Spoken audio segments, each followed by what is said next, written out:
ടിനി ടോമിനെതിരായ കേസിൽ നടി അൻസിബ ഹസൻ രഹസ്യമൊഴി നൽകി. എറണാകുളം 1-ാം ക്ലാസ് ജുഡീഷ്യൽ മജിസ്ട്രേറ്റ് കോടതിയിലാണ് രഹസ്യമൊഴി നൽകിയത്. ടിനി വർഗീയ അധിക്ഷേപം നടത്തിയെന്നാണ് പരാതി. കടവന്ത്ര പോലീസ് എടുത്ത കേസിൽ ടിനിക്ക് മുൻകൂർ ജാമ്യം ലഭിച്ചിരുന്നു. ഡാനി ഇപ്പോൾ ചേരുന്നുണ്ട്. ഡാനി, ഈ പരാമർശങ്ങളിൽ ആണ്, അതായത് നേരത്തെ പരാതി നൽകിയെങ്കിലും മുൻകൂർ ജാമ്യം ലഭിച്ച സാഹചര്യം ഉണ്ടായിരുന്നു. അതിനുശേഷം ഇപ്പോൾ രഹസ്യമൊഴി നൽകിയിരിക്കുകയാണ് അൻസിബ. എന്താണ് വിവരങ്ങൾ? Abhilash, Ernakulam judicial first class magistrate കോടതിയിലാണ് അൻസിബ ഇപ്പോൾ രഹസ്യമൊഴി നൽകിയത്. അൻസിബ 4 മണിയോടുകൂടി കോടതിയിൽ എത്തുകയും ഏതാണ്ട് 1 മണിക്കൂറോളം മൊഴി എടുക്കൽ നീണ്ടു നിൽക്കുകയും ചെയ്തു.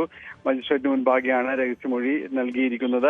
ഈ കേസിൽ നേരത്തെ പോലീസ് സ്റ്റേഷനിലടക്കം പരാതിയുമായി ചെന്നുവെങ്കിലും പോലീസ് ഇതിൽ കേസെടുത്ത് മുന്നോട്ട് പോകാൻ സാധിച്ചിരുന്നില്ല. അതിന്റെ കാര്യങ്ങൾ പോലീസിന്റെ പ്രാഥമികമായ അന്വേഷണങ്ങൾ നടത്തുകയും അതിന്റെ വിശദാംശങ്ങൾ സമർപ്പിക്കുകയും ചെയ്തിരുന്നു. അതിന് പ്രകാരമാണ് പിന്നീട് അൻസിബയ്ക്ക് വേണമെങ്കിൽ കോടതിയെ സമീപിക്കാമെന്നതടക്കമുള്ള കാര്യങ്ങൾ പോലീസിൽ നിന്ന് തന്നെ ഉണ്ടായിരുന്നത്. നേരത്തെ നൽകിയ കേസിലും പിന്നീട് കോടതിയിലൂടെ തന്നെയാണ് അൻസിബയുടെ പരാതിയിൽ കേസെടുക്കുകയും എല്ലാം തന്നെ ചെയ്തത്. പക്ഷേ അതിൽ കൂടുതൽ തെളിവുകൾ കണ്ടെത്താൻ കഴിയാത്ത സാഹചര്യം അടക്കം നിലനിൽക്കുകയും എല്ലാം തന്നെ ചെയ്തിരുന്നു.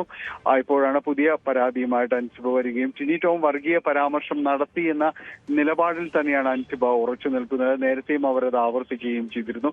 ഇതിന് പിന്നാലെയാണ് കോടതിയിൽ രഹസ്യമൊഴി അടക്കം രേഖപ്പെടുത്താനായിട്ടുള്ള അപേക്ഷ അടക്കം നൽകുകയും ചെയ്തത്. ഇപ്പോൾ രഹസ്യമൊഴി ഇന്ന് രേഖപ്പെടുത്തിയിരുന്നു. 1 മണിക്കൂറോളം കോടതിയിൽ അവർ ഈ നടപടിയുമായി ബന്ധപ്പെട്ട കോടതിയിൽ ഉണ്ടായിരുന്നു. 5 മണിയോടുകൂടിയാണ് അവർ കോടതിയിൽ നിന്ന് ഇറങ്ങുന്നത്.